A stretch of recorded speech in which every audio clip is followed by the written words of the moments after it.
Hello, everyone, and welcome back to the show. Today is episode 645, and I'm really happy to have my new friend, Larry Smith, here. Larry is a longtime journalist who sent out a tweet way back in 2006, and he asked, "Can you describe your life in 6 words?"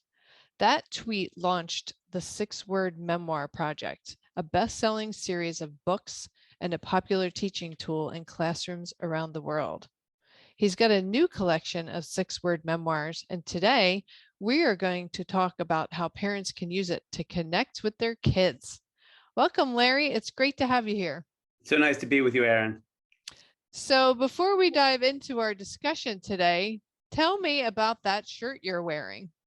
Right. So I have a lucky life, I guess. I was a journalist for many years, and I was most interested in why people do what they do, what makes them run. And so when I'm in schools, especially, I ask the kids, hey, what does a journalist do? And the answer is they ask questions, and then hopefully they listen, and hopefully they get the essence of what their subject or their topic is. So in 2006, I sent out that tweet you mentioned, can you describe your life in 6 words?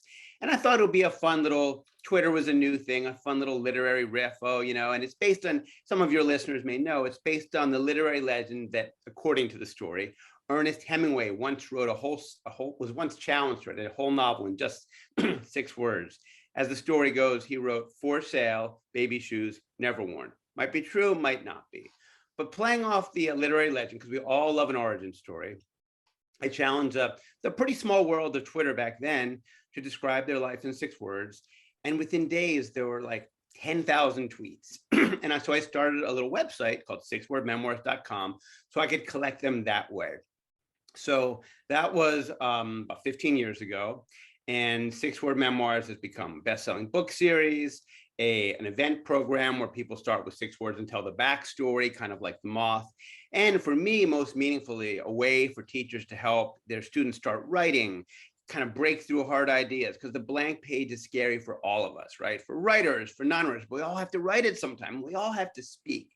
So the 6-word form, we're about to get why I'm wearing this t-shirt. The 6-word form is a way to get to the essence of who you are and what matters most. And what that form, where that will go, depends on you, and it can go so many ways. So I have 10 6-word memoir t-shirts, each with one of my 6-word memoirs. This is like my main one. Now I obsessively count the words. So Aaron, if I'm like at the supermarket in line, even at 6 feet away, during these times of COVID, which will pass, and someone's like, "Oh, hey, man, what's your t-shirt about?" I'm like, "Oh, well, actually, I do this thing called the 6-Word Memoir Project." Then inevitably, depending on the person, they might say, "Oh, I have a 6-word memoir." Or when my son was 3 months old, I was living in Brooklyn, and I wrote this 6 words that I put in a t-shirt. "So much crying, the baby too." And guys were just like, "I feel you, bro," and they'd fist pump me. And the t-shirts are a way to start a conversation and to ask someone, whether it's your family member, kids and parents and grandparents and kids, we can definitely talk a lot about that. It's a great way for generations to connect. Teachers, to get kids to start writing, to try to sum up parts of their lives or parts of a character in a piece they're reading. It's a way to get the conversation going. And for me, to help people start conversations, it's really my life's work now. That's really, really cool. When you were explaining the concept, I was actually thinking about it in both directions. So like you were kind of describing it where it helps a person to kind of tease out the essence of who they are if they're talking about themselves, and like the most important words or characteristics or qualities or whatever. And it helps people kind of break through the writer's block or have some idea of what to start with. But I was thinking about that concept in terms of the world we live in today. And the world we live in today is so oversaturated with words, information, stimulation. We are like bombarded with Every direction. So much coming at us all the time. And so much of it, if you actually look at it, so much of it is nonsense. It's like wasted words, superfluous. It's just not necessary. It's a lot of dribble on about nothing. either social media, the news, whatever, wherever these things are coming at you, your email inbox, tons of drivel there that means absolutely nothing. So I really was thinking about how cool this concept is because it really forces you to kind of capture what's most important in this world of way too much of everything. No, absolutely. And you got, I think you really just got to the heart of why 6-word memoirs work, which is, well, on the one hand, catalyze, right? Let's get the story started. It's just a way to break through, the terror of the blank page, terrifying for all of us. But then, as you said, also summarize what is the essence of your life? What is the essence of your work? What is the essence of, faith is a very popular topic for 6-word memoirs. What is advice in 6 words? I did a whole book of 6-word advice because I saw people writing their memoirs in the form of advice. Now we think about something like the pandemic. The whole world, like it or not, has a shared experience. And so obviously there's going to be these wonderful books that are coming out about the pandemic by journalists from the New Yorker and the Atlantic and everywhere. It's all going to happen, right? They're all going to be bestsellers. But my work is about helping everyone have a voice in the conversation. The fancy way is to have a voice in the cultural narrative of our time. Or if you're asking a kid who's in 5th grade or 8th grade or 2nd or 3rd grade, it's about when I've seen kids really sort of get the idea of 6-word memoirs. And I could tell you a whole podcast about what 3rd graders have said. Unbelievable. Life is better in soft pajamas. Oh, perfect. Born to be a spy unknowable. Unbelievable. I These love it. unfiltered 9 and 10-year-olds. Love it. 8 years old, combed hair twice. But the idea is these kids are coming to school Awesome. during a pandemic or the virtual school, and this pandemic is happening. And I knew that teachers, because they've been teaching 6-word memoirs as a lesson plan for, probably about a decade now. I didn't intend that to happen. They just this would work for my class. And then of course I started making free guides for teachers and the whole bookmaking process. But kids are coming to school and they want to voice what they're feeling about the pandemic. And so you have to ask that simple question. How would you describe the pandemic in 6 words? And just the way there's a million ways to describe it as adults, and also many common themes, obviously, TikToking my way out of this, the internet, weak internet connections, strong classroom connections. A teacher wrote that 6-word memoir. To have even tell a kid, whatever that kid's age, or anybody, your part of this story is important. You're just as valid as those fancy newspapers and podcasts and radio shows. That's a very powerful thing. It gives kids at a young age that feeling of agency. My story is important. And we are literally all in this together, like it or not. And so, the new book that I have is called The Terrible, Horrible, No Good Year. Hundreds of stories by teachers, students, and parents on the pandemic. And now it's years, not year, actually. Right. I intended it to be a time capsule of our time. And actually, since the pandemic just keeps going, it's a living, breathing document. But it's, it's just all sorts of stories. And I chose the lens of education because I could have done a book about any part of the pandemic or just a general pandemic book. But I felt like if we make this book of 6-word memoirs through the lens of education, there will be, frankly, hundreds of kids who have never been published before. And now there's out of about 550 stories, probably 200 kids, 200 teachers, and 100 parents. And I got to tell you, Erin, whether you're 8 or 80, it's really cool to be publishing a book, to watch kids open the book. I mean, I just get a dopamine rush. That is very, very cool. And I've read some of the 6-word life stories of these kiddos, and you're right, they're very cool. It's very cool what they come up with. Certainly have teenagers out there, and certainly some of them can relate to For Sale, Prom Dress Never Worn by Carolyn Richardson. Yes. If you're let's just say you're not a teenager going to the prom, maybe you're 7, maybe you're 77. You know exactly what she's talking about. And if you are a teenager, you're just like, oh my God, I feel that she sees me, I see her, and that's what storytelling does. It connects us to worlds we relate to, and it connects us and it gives us an understanding of worlds that maybe aren't our immediate world, but are part of the world. And if you can say it in 6, you have a better chance of reading it than if it's going to be a 200,000 word, piece of novel or memoir about the pandemic. And the other thing that I think is cool is your 6 words will invariably change over time. So I was thinking of the 6 words you said when your son was a baby. Yeah, Well, you weren't saying that 2 years later. It was a different 6 words. So it absolutely. almost, if you keep practicing that or revisiting that concept, it almost could be, like you said about the pandemic, like little time capsules of your life, of different phases of your life. Yeah, and even reading the pandemic book, towards the end, uh, there's about 30 illustrations in the book, all by students, and the last one is throw off your mask, go outside. Because we Beautiful. were thinking was, I mean, you can go outside without the mask, but yeah, it's so interesting. So about, I think maybe when my kid was 4 or 5, I read a new 6-word memoir about parenting. Um, Parenting, idiot, expert, idiot. It just keeps changing. Okay, now I understand about, okay, how to get rid of gas in a baby. Now I understand about like what it's like to be 5, to the extent that I can. Yeah. Now I'm dropping my kid off at kindergarten. Now my kid's, about to go to middle school. And it's just like every time, and I know you know this better than I do, every time you think you got it, nope, they change. And It's new. that's part of what makes it so fun and parenting so challenging. Oh, that is so true. Oh my goodness. So true. And it's really cool how you can really you really can connect, like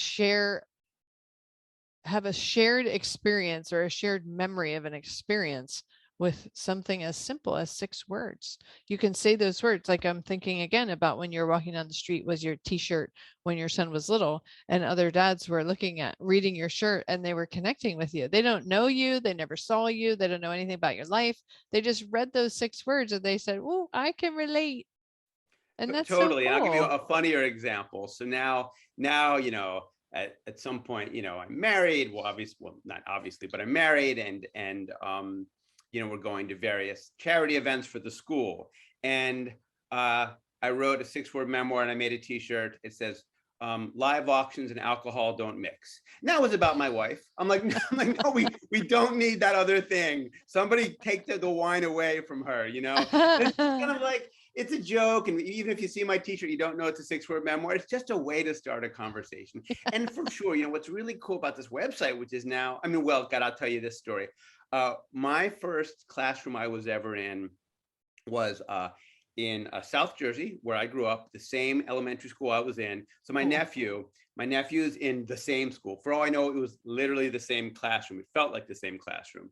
And so he said, "Hey, Uncle Larry, I brought my book your book into to my classroom, and the teacher really likes it." And I was like, "Uh-oh." I mean, the first book I didn't think would be in classrooms. It's not like, rated R, but there's some adult themes in there about, life and stuff. And I didn't understand when I edited the first book, it would be a thing teachers would use as a tool for writing and self-expression with their kids. And so I go in there, and that day the kids shared their 6-word memoirs. And my nephew Noah, he was 8, and one of his was, "They're mean, but I love them." Right? Talking about, I believe, my sister and her husband, right? His parents. Now, that was 15 years ago. Actually, it was 14 years ago. And Noah is now a student teacher. He graduated college. That's a crazy Wow. journey. And his 6-word memoirs in the new pandemic book, which is next year, student becomes the teacher, because he's doing a year of apprenticeship. And Nice. that is talk about, you were saying, a life journey from 8 to, because your life when you're older doesn't change as much in 14 years, but 8 Right. to 22, it's a Huge. couple of lifetimes, right? Yeah. Puberty and young adulthood and college. So yeah, so I mean, that's kind of, and also just watching the behavior on this website I have, where some people have been writing memoirs like a public diary. I mean, I know a teenager once said, "Your thing is like Facebook without the ads," and I'm like, "And with a better privacy policy." But yeah, it's obviously a smaller site, and it's a community. It's not a social network, and I'm really all about community storytelling. And for me, to go from journalism, which I loved and still do some of and always loved and will always love, but to be basically a community storyteller, and one that it works so well with families. One Hmm. of the nice things is when I get an email from someone, "Oh, heard you give a talk somewhere," or "I heard an interview, I stumbled upon 6-word memoirs somewhere." And now every Friday night, I get my teens. these teens who don't want to talk to mom and dad anymore. Not all teens, but I've got one in my front view mirror, my own son who's 11. He's coming soon on the teen. They don't, how was your week? Okay, listen, everybody. All I'm asking for is one 6-word memoir about your week. Can you do that? And they said, okay, mom, we'll do that. And they kind of love it. And I have seen often, might be in an 8th grade classroom, and I'll be walking around, kids are working on their 6-word memoirs, and somebody's stuck. And I say, okay, I know you're stuck. It can be easy and it can be hard. What do you like to eat at school? I love school bean burritos. Okay, I need one more word. I seriously love school bean burritos. Done. And inevitably, I'll circle around the room. And by the time I get back to that kid, he's written 4 more. You break the ice with one. Yeah. It seems a little hard at first, and then the stories flow. And that, when it happens around a dinner table, or when you see a grandparent and a grandkid reading these stories and asking about it. I did a book, 6 Words on Immigration, about how people came to America. Some people in the book got to America very recently. Some were talking about how their great grandparents came over, their family stories.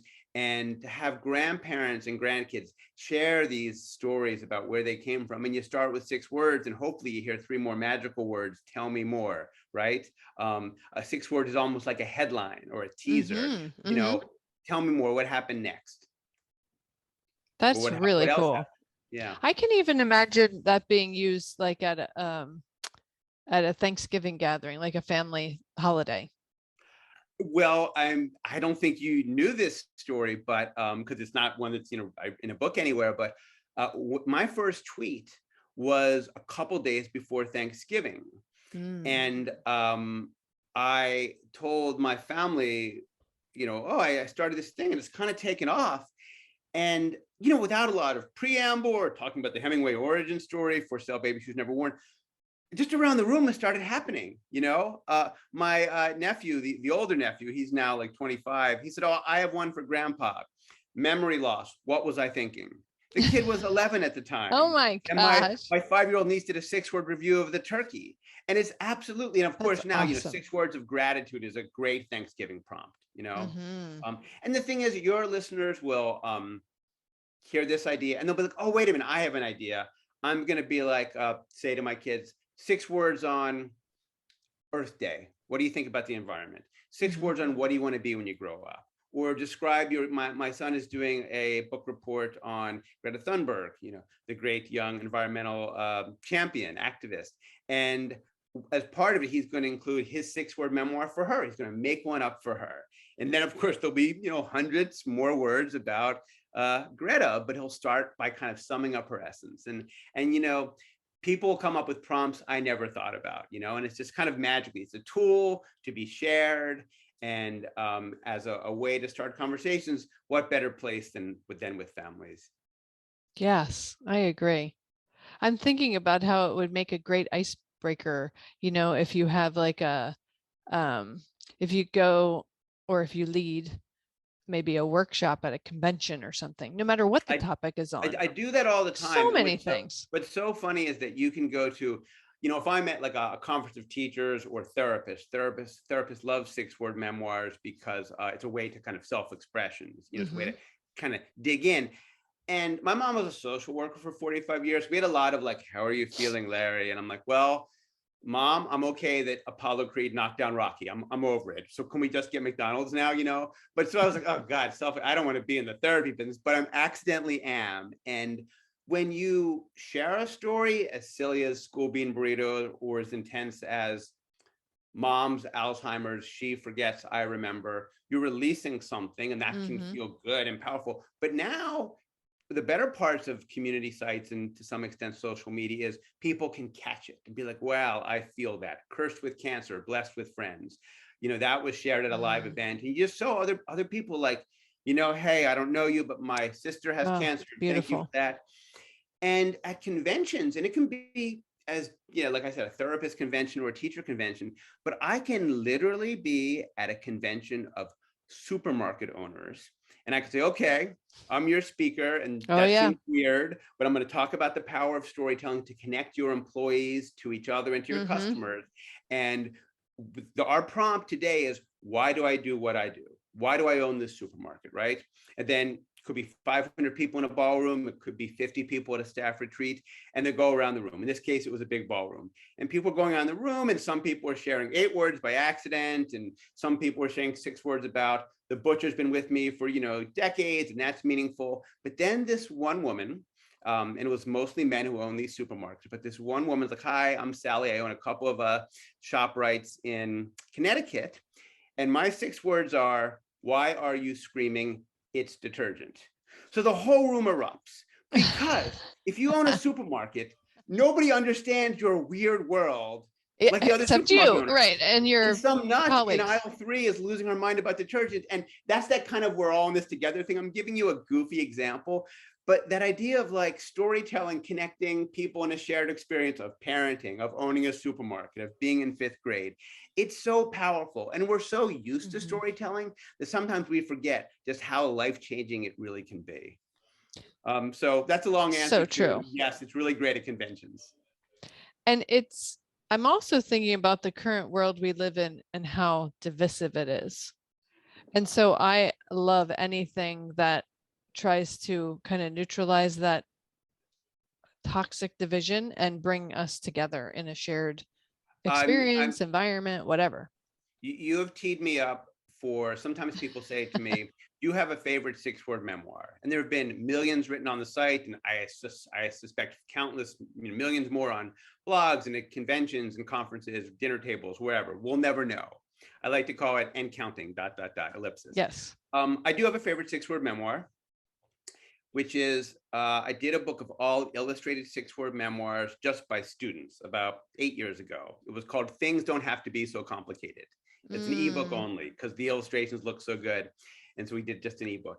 And Nava Krieger, who at the time was age 9, did this illustration, which was bears are my number one fear, right? So but then next to her is a bear, and the bear's got a thought bubble, and it says, humans are my number one fear. Yep. And so I gave a talk once, a TEDx talk, and I was like, okay, I got to get all the best 6-word memoirs, TEDx, the stakes are high. And I'm looking at all these memoirs, all these illustrations, and I was like, kept coming back to Nava's. And I was like, what is Nava doing here? I don't know if she knew this at age 9, but the way I interpret this is, we're all afraid of something. A bear, maybe that something is afraid of us. And if you know the bear in your life story, whether it's a different political party, a different nation state, some people homeschool, some people don't homeschool, right? All the things. If you know their story, they just can't be so scary. It's hard to hate up close, And so storytelling can bring us together. And I dream of doing a 6-word project with the Arabs and Israelis. Do you know that it's hard to hate up close is also 6 words? You must think in 6 words. I think in 6 words, but it is 6 words. And even more than that, I can catch 6 words in the air. Like if you're next to me at a restaurant and I hear like a 6-word little phrase, I can kind of count automatically. I was never great at math, but I'm pretty good at Wordle. Yes. Yes. Bad at math, good at Wordle. Another 6-word memoir, right? Here we go. And I do just, it's not even, your YouTube viewers can see it, your radio folks can't, your podcast. But I do count in 6. It's not like an act. My fingers are always moving, plus 1 thumb, right? So my kid does it. We have our quirks over here in the 6-word world. I love it. I love it so much. Oh my goodness.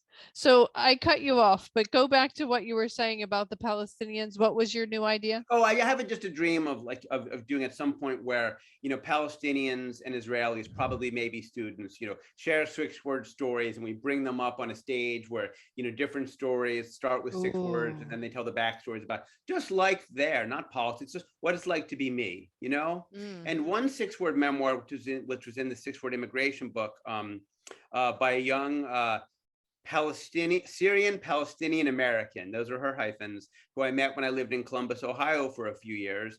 Her 6 words are escaped war, war never escaped me. She wrote Oh, those when she was oh, 17. She shared them holy at a workshop moly. I was doing with teens in Ohio. And Sarah Bourachette and I turned those 6 words into a 70-minute one-woman play about her life that ran about 20 times before COVID shut us down. And she Wow. just opened up her whole story. And it was so cool at the end. We're like, yes, there were many young women who were Muslim who came up and said and asked questions. Oh my God, that's my story too. Thank you. But there were old Irish guys saying, you know what you said, in a weird way, my grandfather went through the same thing coming from Ireland. In a weird way, and so that kind of idea of like, my dad was like, Larry, he flew to Ohio to see it from New Jersey. And he said, I'm going to tell you, I said to mom, I don't know, a play about a Palestinian immigrant from Syria. It's not my thing, but I really liked it. I kind of related to it because my grandfather, his dad, came from Russia at age 4 for the same reason Sarah and her mom and grandma came, for a better life. And Sarah started with 6 words. We opened it up. Now that's a special case to go from 6 words to a play, but I promise you, the parents asking your kids to share 6 words about their life, their dreams, 6 words about maybe what annoys you in 6 words, right? Okay, why? Now let's ask another word, Mhm. why, and take it from there. It really is. It started as a form of self-expression, but now it's really a tool to get conversations going and really to, I don't know, as you said before, it's a tool for connection. That's so cool. I hope that as parents are listening to our conversation today, that it's sparking some new ideas about how they could bring this project or this fun game into their families, to their dinner tables, to their family game nights, to their car rides. There's so Yeah, many opportunities to bring this in. And if you're riding in the car and you're trying to come up with your 6 word theme of the day or what have you, yeah. then it keeps the kids off the phone too. Bonus. Anything to keep the kids off the phone. Anything. Absolutely. Yeah. The struggle is real. It is real. It And I is will say, definitely real. if parents have kids, really elementary, middle school, high school, but I feel like 3 through 8 is the sweet spot. Tell your teachers about it. A lot of them have heard it. It's really great to hear that. Oh, hey, my kid's teacher taught 6 word memoirs, and not that I didn't know this teacher. It becomes a really fun. Some teachers teach as a unit for a few days. Others do it as a theme once a month. They send me these wonderful images of where they post the 6 word memoirs kids write, sometimes illustrate on the wall, because storytelling living and breathing on walls. Some schools Beautiful. I'll walk through, they're lining the hallways because they did an all school project. Wow. Really, for me, not quite what I was planning, which is the name of the first book. Not quite what I was planning. It's somebody's 6 word memoir, but really to have just started something that I thought is just a fun little Twitter riff, to become more of a movement. Really, I just feel very, it feel meaningful and really grateful that this can be my work. That's very cool. Well, I am so glad that you came up with that idea back in 2006. And I'm so glad that you kind of noticed the signals and the clues that you were getting. Obviously, from 10,000 responses, you knew that something was striking a nerve. But I'm so glad you paid attention to that and you allowed it to spark ideas. Well, this seems to be resonating. What can I do with this? And what's next? And you allowed it by paying attention. You allowed it to grow into this beautiful opportunity for connection Well, in I so really many ways. appreciate you saying that. And also I learned myself to, like, I listened to the community and what people were doing with it. And you can't follow community everywhere. Like some places I don't want to go. But the Yeah, idea of like, oh, I'd never thought about bringing 6 words into schools, but my nephew did. He brought it in, right. and then suddenly a teacher teaches it, and then thousands and thousands do. So yeah, it's been a great journey. And as a parent who devours your podcast because it's just such good information, and it's just meeting me where I am, which is what I try to do with 6 words with teachers in schools, meet them where they are. I appreciate it. So to be talking about the value of 6 words as a parenting tool is pretty much where I want to be in 2022. And so I'm really appreciative to be talking to you today, Aaron. Well, thank you. Thank you, Larry, for this time. It was really fun to have this conversation. Where can people find out more about you or check out the books that you've For written? sure. So sixwordmemoirs.com, SIXWRD memoirs.com is the site. And then Six in Schools, very easy to spell, Six in Schools is our whole area where teachers can get a free lesson plan and teach six-word memoirs to their classrooms. And then if they even want to, they can make their own six-word memoir book. I like to call it the TEDxing of 6 words. We've created a process to kind of really disperse it and open it up. So I'm working with a publishing company that knows how to make books quickly and inexpensively. And then parents can kind of buy this book of their kids' 4th grade classroom book or 8th grade classroom book to kind of to memorialize the year. And the truth is, I'm not trying to make a big plug here, but we get so much stuff back as parents, bulk packs and things.